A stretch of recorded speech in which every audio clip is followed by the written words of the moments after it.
¿qué tal? Soy Shelma Cerrillo y esto es Documentarte. Hoy platicaremos de la película Buscando a Sugar Man de Malik Bendjelloul de Suecia, Reino Unido, Finlandia del 2012 y tendremos como invitado al maestro Alfredo Villegas Ortega. Así es que quédense en este programa, comenzamos con el tráiler. If I had to name 10 artists that I've ever been involved with, Rock used to be in the top 5. He's my most memorable artist. Bob Dylan was mild to this guy. He was this wandering spirit around the city. When he opened up and sang, you went, whoa, this guy's got it. We expected big things, and they did absolutely nothing. How many records do you think he sold in America? In America, 6. Nobody had even heard of him. How can that be? How can that be? It's the soundtrack to our lives. Bigger than Elvis. Much bigger than Rolling Stones. Any revolution needs an anthem. The message it had was be anti-establishment. The first opposition to apartheid, they were influenced by Rodriguez. I think he's representative of the human spirit, of what's possible. ¿Qué tal, amigos? Estamos aquí en Documentarte. Somos Rafael Tonatiuh y Armando Meijueiro y hoy comentaremos una cinta, un documental muy interesante que se llama Buscando a Sugar Man. Pero además tenemos un invitado especial. Tona. Se trata de Alfredo Villegas y lo invitamos porque hace mucho, bueno, él fue de los fundadores aquí de este programa, él nos acompañó en las primeras emisiones. Y la gente lo reclamaba, la gente me decía, bueno, pues invita otra vez a Alfredo. A gente que de veras aporte en las películas. Exacto. Entonces, pues la verdad es que hemos conocido muchas personas que hablan de muchas cosas, pero que sepan de algo así específicamente como es el rock, pues invitamos a Alfredo. Claro. ¿Y por qué del rock? Esa es una buena pregunta. Así es. A ver. ¿Por qué del rock? Bueno, porque este documental que se llama Buscando a Sugar Man trata sobre las pesquisas que hacen sobre un misterioso cantante de los 70 de nombre Sixtos Rodríguez y que de algún modo grabó un par de discos en Estados Unidos sin mucho éxito, pero que después tuvo un gran éxito en Sudáfrica. Pero ya hiciste la síntesis. O sea, yo lo que quisiera es que Alfredo nos diera un poco el marco. Es decir, ¿qué se cocinó entre la década de los 50 y los 60 en el mundo musical en particular? Y cómo eso fue construyéndose como una alternativa social, porque este programa es un programa de documentales ambientales, de ficciones ambientales, y tenemos que buscar una coartada, a ver si Alfredo nos ayuda. No, pues bueno, en realidad el rock efectivamente empieza en los 50 en Estados Unidos.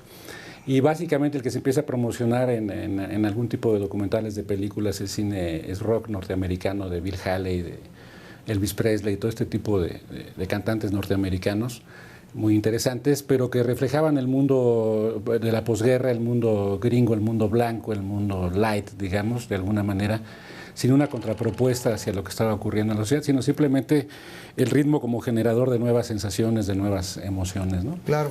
Y entonces ya digamos en la década de los 60 y también en la década de los 70, sobre todo, primero en Estados Unidos, primero en Inglaterra, y luego ya en todo el mundo se va a ir construyendo una alternativa de sociedad, ¿no, Armando? Sí, Alfredo, yo quería preguntarte, ¿por qué crees que haya sido en el mundo o en la cultura anglosajona el surgimiento del rock, de esta, pues, de este estilo musical que, como bien dices, en los 50 va apareciendo?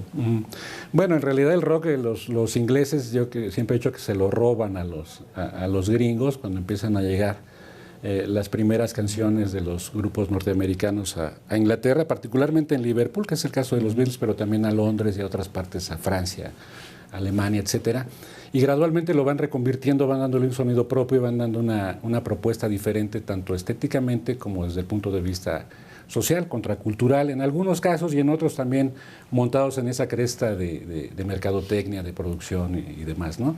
Pero sí, es muy difícil entender cuál sería la respuesta para por qué se da de una manera más fuerte. Yo quizá, tratando de encontrar alguna respuesta, es porque es un mundo más culto, normalmente el mundo europeo al mundo americano, y quizá eso generó un rock diferente, aun cuando la raíz del rock pues venía de Estados Unidos, pues con sus orígenes del folk y del blues, ¿no? Básicamente, pero sí, en Inglaterra es donde empieza a pegar y se convierte en un movimiento básicamente universal, independientemente de lo que ya había hecho desde luego Elvis Presley o Bill Haley, por citar o Ricardito. ¿No? Pero Bill Haley, por ejemplo, sale en películas mexicanas, así, de las películas de los 50, y Elvis va a estar haciendo, para tratar de conectar con el cine.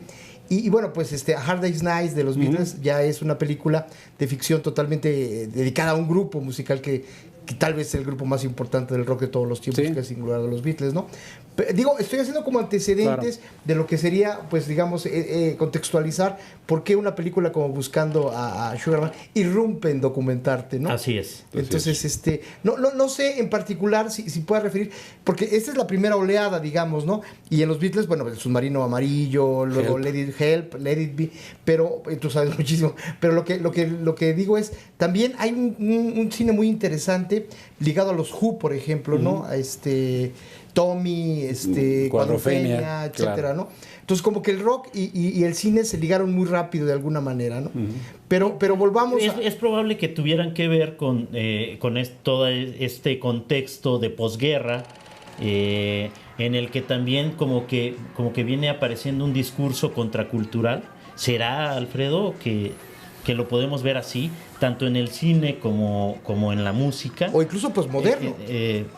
Sí, yo creo que, bueno, ahorita que hablabas de A Hard Day's Night o de Help, por ejemplo, que son las primeras películas que hacen los Beatles con Richard Lester, son en realidad, particularmente Help es una comedia insulsa, que es una parodia de alguna manera de las películas de James Bond, en lo que rescata la película es la música de los Beatles, desde luego. Y trae también un soundtrack muy interesante con música clásica, inclusive de Wagner, por decir alguno que recuerdo ahorita que aparece en el soundtrack original, que apareció en el disco mexicano, no en el disco inglés, curiosamente. Pero ya hablando de otro tipo de películas, ya cuando Cuadrofenia, por ejemplo, bueno, primero Tommy y luego Cuadrofenia, ya hablamos de otro tipo de concepto, donde la música es finalmente la que resuelve la imagen, la que le da sentido y secuencia y profundidad a lo que se está tratando de proponer, ¿no? Toda esta nueva contracultura, toda esta, hablar de drogas, hablar de guerra, hablar de sexo, hablar de violencia, de guerra, etcétera. Toda esta cuestión, entonces, va generando una nueva imagen. En Tommy particularmente es una película muy interesante que hacen los Who, donde precisamente el personaje central, representado por el cantante de ellos, por Roger Daltrey, es una persona que no ve, no oye, no habla, sin embargo tiene ciertas sensaciones y esas sensaciones pues están conectadas a la música. Entonces es una ópera rock finalmente.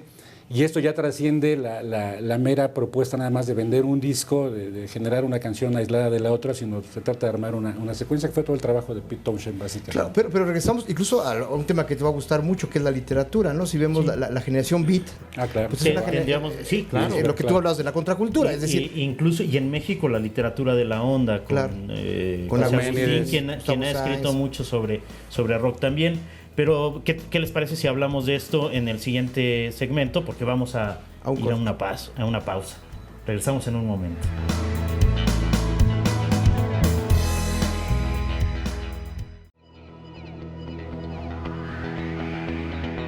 Estamos aquí en su programa Documentarte, qué bueno que se han quedado con nosotros y estamos platicando el rock con Armando Meixuer. Yo soy Rafael Donatiu y está nuestro invitado Alfredo Villegas Ortega. Estábamos hablando de cosas bien interesantes sobre cuestiones específicamente del rock y el cine, ¿no? Eso ha sido muy importante.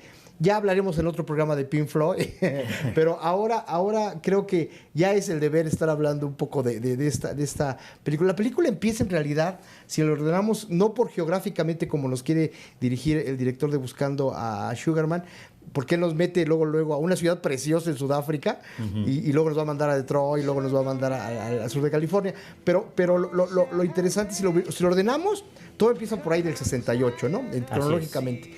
Año paradigmático, Alfredo, en muchos sentidos, socialmente, culturalmente, en nuestro país, bueno, ¿qué podemos decir? ¿No? Y no solo en nuestro país, en muchos países. De Europa, de Sudamérica y del mundo, claro.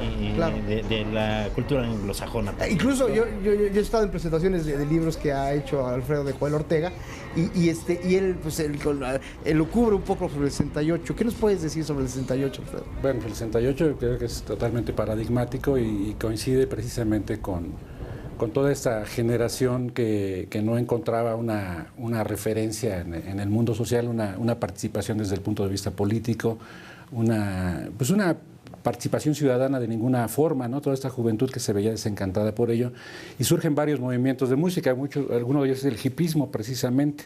El hipismo se pierde un poco en las peticiones de paz y no logra consolidar esta propuesta que pudo haber sido interesante, inclusive hasta con algunos términos de la vinculación con la naturaleza y todo este tipo de cuestiones. Flores en tu pelo, ¿no? Exacto, San Francisco, Flores en tu pelo. Surgen varios poetas, varios grupos interesantes en el 68, por ejemplo. Pero es anticonsumo, por ejemplo, y eso ya metería al asunto del medio ambiente. Todo el hipismo no pretendía hacer el gran consumo de masas, etc. Claro. Esto que nos prometía Rostow, no. Una especie de de ser autogestivos y de regresar a la naturaleza, exacto, organizándose de manera distinta a lo industrial y a lo urbano, ¿no? Ahí vamos a tomar un término que va a salir en el documental, que es el establishment, ¿no? Cuando se pregunta a los sudafricanos qué es el anti-establishment, ¿no? Así es. Y este es el rock. El rock es contra ese sistema que no quería pretender, que no quería reproducir esa clase social. Claro, pero por un lado, porque también hay la crítica en el otro sentido. Hay quienes ven el rock una figura alienante, una figura, digamos, enajenante para la juventud que no le permite comunicarse, que no le permite ir más allá, sino simplemente enajenarse con toda esta visión que nos vendieron las clases medias, las clases conservadoras, las clases altas en el poder, de que el peligro de la droga, el peligro del amor libre, el peligro de todas esas cuestiones, no porque esté diciendo que yo no existiera ese peligro, pero había toda esa problemática, se satanizaba mucho al rock por un lado, y por otro lado, cosa con la que yo coincido totalmente contigo y que es mi tesis más bien, o la postura que defiendo es esa, que precisamente el rock, básicamente el rock interesante es esa contracultura, porque hay mucho rock de plástico. Hace rato hablábamos fuera de cámaras de Michael Jackson, por ejemplo. O de Timbiriche. Que llegaron a vender mucho en su momento, pero que no se quedan en el imaginario, no se quedan en el tiempo, porque no hay una propuesta de calidad, es nada más una propuesta mediática. El rock, efectivamente, para poder triunfar requería desde luego de todo un aparato de producción, de edición, de diseño, de venta, de programación en la radio, pero había una propuesta de contracultura, lo que decía hace rato, la literatura de la onda de José Agustín, Parménides García Saldaña, Gustavo Sáenz, o toda la literatura beat, Kerouac, Ginsberg, etcétera, así es, que fueron alimentando muchas de las letras de estos grandes compositores que surgen más o menos, no necesariamente en el 68, aunque sí es un año paradigmático, claro, pero quizá el 66 en adelante, ¿no? Estamos hablando de Bob Dylan, Peter Seeger, John Lennon. ¿Y qué es el caso del personaje de la película de la que estamos hablando, de Sixto Rodríguez? Exacto. Que, como tú dices, me parece que no es un personaje enajenado ni enajenante. Como que recupera la esencia del rockero. Exacto. Sí, es un rockero marginal. Incluso hay hasta quien lo compara con un homeless, ¿no? Sí. Pero porque él lo que quería era dar a conocer su música, lo que pensaba, su forma de entender. Incluso cuando lo conocen los productores, está contra la pared, no está, está más bien volteado, de espaldas, tocando en un escenario. Dicen, ¿qué onda, no? Y realmente con unas letras muy poderosas, muy vigorosas. Sí.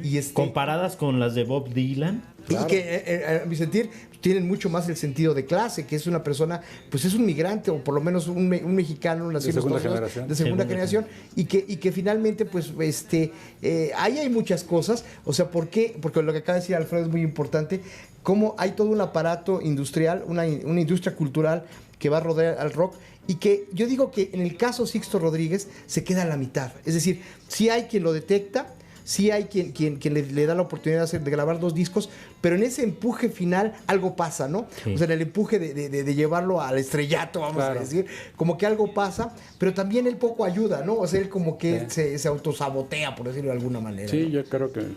Sí. Creo que eso que dicen ustedes es muy pertinente. De hecho, habría que recordar que él en el documental señala que su papá llegó como trabajador a Detroit, a la Chrysler, ¿no? Particularmente. Sí, a la Chrysler, sí, entonces, a la ciudad del automóvil. Que es otro de tus fuertes. Exacto.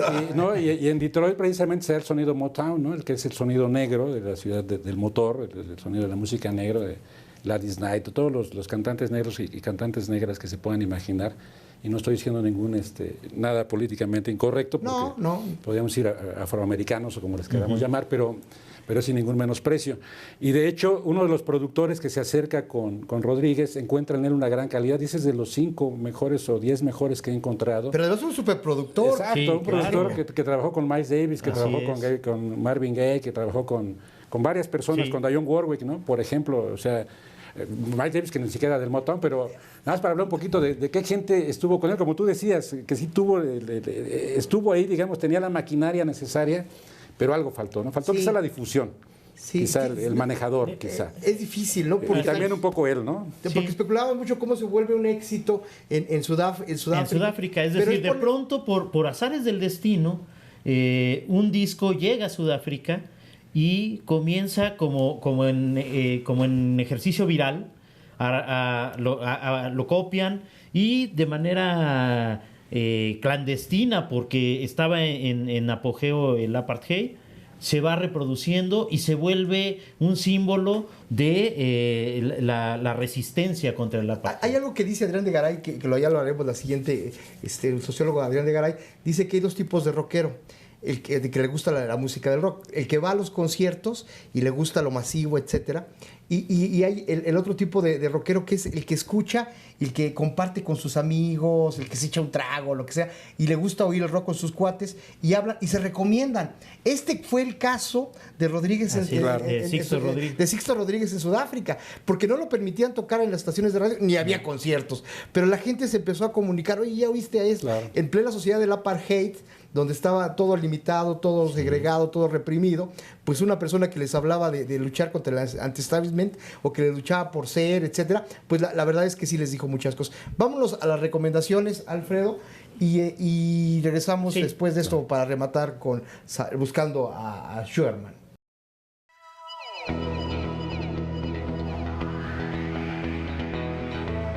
Así es, gracias. Llegó el momento de las recomendaciones y comenzamos con la parte literaria. Cerati en primera persona de Maitena Boitis, publicada por Ediciones B en el 2010. Cerati en primera persona es una exhaustiva investigación periodística en la que une en un relato conexo testimonios de Gustavo a diferentes medios de todo el continente, en el periodo que va entre la grabación de Colores Santos de 1992 y la presentación de Fuerza Natural.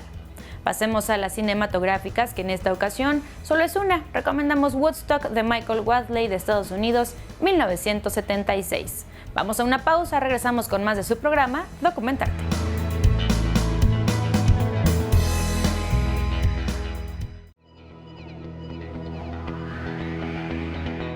Estamos de regreso aquí en Documentarte. Somos Rafael Tonatiu y Armando Meijueiro y tenemos como invitado a Alfredo Villegas. Estamos platicando de manera muy entusiasta de Buscando a Sugar Man, una cinta, una coproducción sueca del Reino Unido y Finlandia, y bueno, de una cinta del 2012 que obtuvo además el que ganó premio, todo, o sea, ganó BAFTA y el mejor documental en los Óscares. Premios de audiencia en todo el mundo que son muy importantes, o sea, porque al terminar, cuando tú vas a un festival de cine, tú votas por la película y entonces y esta ganó varios, porque es muy impactante. La primera vez que la vi me impactó mucho, ¿no? Me impactó por algo que no sabía que y ustedes lo dijeron fuera del aire, que es la cuestión de la investigación. Sí. O sea, ¿cómo van llegando a él? ¿Cómo van desarrollando las pesquisas? Yo creo que la manera de contar el documental está muy bien estructurada, claro, y atrapa y va dando giros cada vez, porque van develando algo de las pesquisas. Entre ellas, una de las pesquisas es que se supone que Sixto Rodríguez se suicida en el escenario, y hay varias versiones, una de que se quema arriba del escenario, otra que se da un balazo, etcétera. Y resulta que no. Mientras van haciendo todas estas investigaciones, dos sudafricanos o dos personas que viven en Sudáfrica y van haciendo todas estas pesquisas, descubren que sigue vivo. Sí, no, y lo interesante es que, como decías, nos llega casi 40 años después, sí, ¿no? Y entonces eso lo convierte en leyenda, toda esta cuestión Sí. de que si se mató, si se quemó, si se dio un balazo en pleno escenario. O yo he especulado sobre Santana, ¿no? O sea, Santana ya era un mexicano, ¿no? O Claro. sea, ya había un mexicano en las grandes ligas, entonces Así es. pues ya no había lugar para otro, ¿no? Sí. O ya había un Dylan, o sea, como que se quedó en medio, ¿no? Sí, por un lado, sí, puede ser, cualquiera que sea la hipótesis más sí. certera. Lo triste para uno es que no se haya dado a conocer después de tanto, sino hasta después de tanto tiempo, ¿no? Porque calidad la tiene, o sea, Tú acabas de comprar un disco de él. Sí, compré el Cold Fact, que es el primer disco. Y que no grabaron barato, en ese dices. tema. No, caro, es caro, no se consigue, no es de los que valen 90, 80 pesos, sino más de 250 pesos.